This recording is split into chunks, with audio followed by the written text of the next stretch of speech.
Next step, the Asian contribution, chapter 3. In this chapter, we're going to look at the inventiveness of the Chinese people, from paper to printing, calligraphy, chops, and movable type. And then we'll finish off with a quick look at how the creative boundaries of the calligraphic character has been really pushed and pulled by designers and artists today. So let's get started. Now, before the invention of paper making, people had to use various natural materials to keep records. But with the invention of paper, knowledge could be passed widely and quickly to common man, which really made a great contribution to the spread and the development of civilization. The Babylonians invented tablets made of clay or mud, on which they wrote with a stylus, like you see on top. And then the tablets were then baked. The ancient Egyptians, as we know, used papyrus, a substance that they got from the plant of the same name.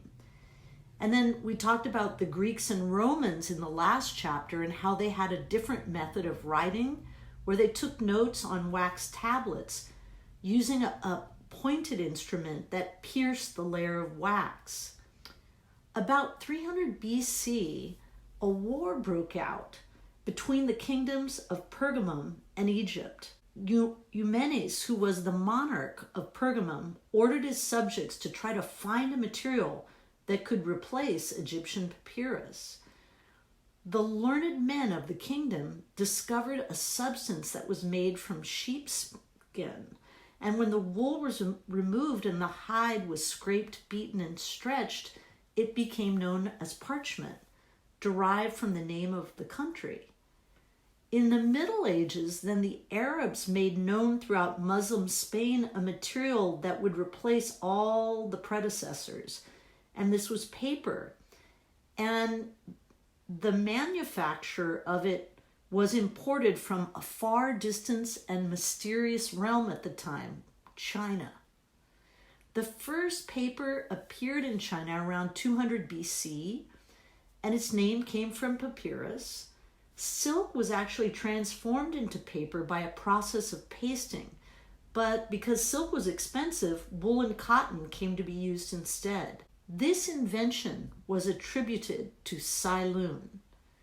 In the picture above, you can see the manufacturing process used by the Chinese on the bottom right. They steeped mulberry or bamboo bark in water, then kneaded it to produce a paste from which they obtained smooth, thin sheets of paper.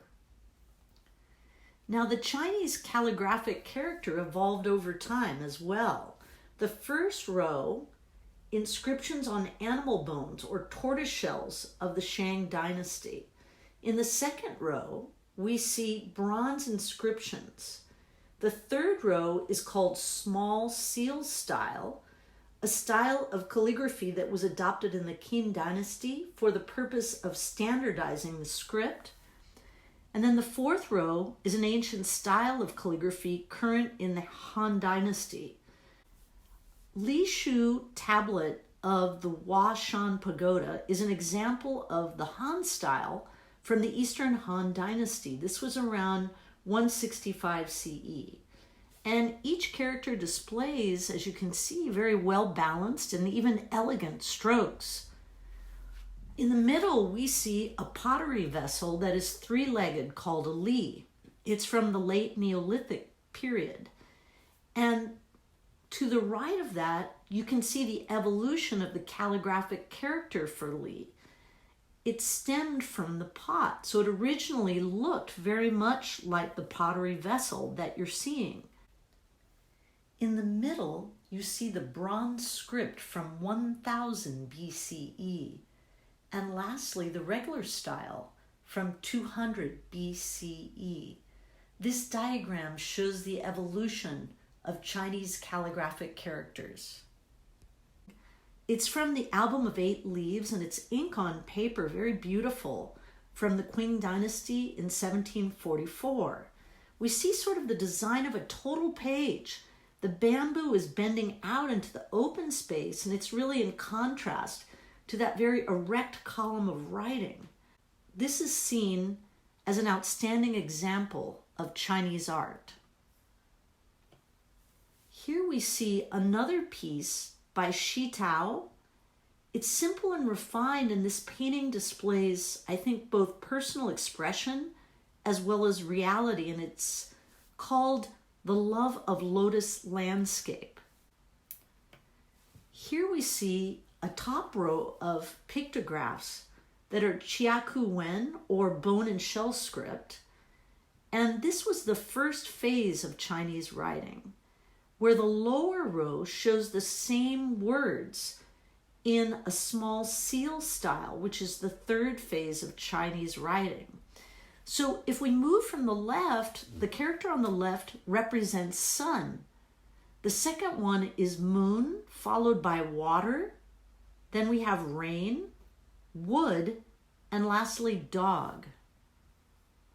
So this is a traditional Chinese identification stamp that's inscribed into the bottom of a small decorative sculpture carved from a soft stone. And during the Han Dynasty, seals, in other words, chops, were made by, again, carving calligraphic characters, usually into a flat surface of jade, silver, gold, or ivory. Then you inked it, and you could make an impression much like what we think of as a rubber stamp. So the very first form of printing was relief printing. The spaces around an image on a flat surface get cut away, and then the remaining raised surface gets inked, and a sheet of paper is placed over the surface and rubbed to transfer the inked image to the paper. Okay. During the Qing Li period, the printing technique was further advanced through the invention of movable type. Block printing was costly and really time-consuming. Think about it.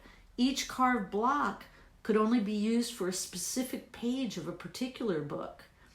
An alchemist named Pi Sheng appears to have conceived of movable type. Each piece of movable type had on it one Chinese character that was carved in relief on a small block of an amalgam of clay and glue, and the portion that formed the character was as thin as the edge of a small coin. After the block had been hardened by fire, the type became really durable. To proceed with the process of printing, a printer would then smear an iron plate with a mixture of turpentine, resin, wax, and burned paper ash. Pieces of movable type were then placed on the plate closely together and, of course, arranged in such a way as to reflect the text of a book that they wanted to print. Again, movable type printing was invented by Bi Sheng in the 1040s. It's a way of printing that really allows individual characters to be arranged to form words. Here's another example. In this illustrated wood block, we see a book on Chinese herbal medicine, and it's got very generous margins and ruled lines to bring order to the page. It's from AD 1249. These are actually Chinese playing cards. Many of the design conventions used here, like numerical sequences of images signifying the suits and the depiction of royalty, survive in our contemporary playing cards today. In China, a commercial book trade existed as early as the 1st century of the Common Era, and books were also commissioned by religious institutions and by the state. The earliest dated printing book was discovered in a cave temple at Tunhuang. A scroll about 16 feet long, it's a copy of the Buddhist Diamond Sutra, bearing a date equivalent to 868. The quality of the printing is remarkably high, and that suggests a really established printing industry at the time. On the right, I show you this because the entire Buddhist canon was printed by imperial decree around 1000, and it was reprinted several times in following centuries. One of these is the Jisha edition, named for the island where the monastery that commissioned the printing was located. The printing began in 1231, but was completed under the Mongol rule of the Yuan dynasty. The complete edition consisted of 6,362 printed volumes, containing 1,532 texts, entailing the carving of more than 150,000 woodblocks. Quite an accomplishment. The art of letter writing today is a style, a movement with lasting impact, and the boundaries of calligraphy are really being pushed. Said Dokens mixes calligraphy and graffiti, and he lives and works in Mexico City. He's created calligraphic murals at maximum security prisons and all around the world.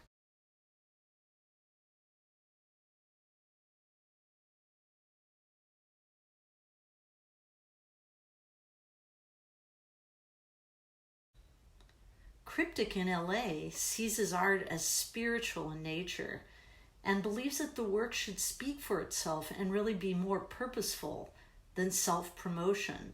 Mandalas are a reoccurring theme in his work.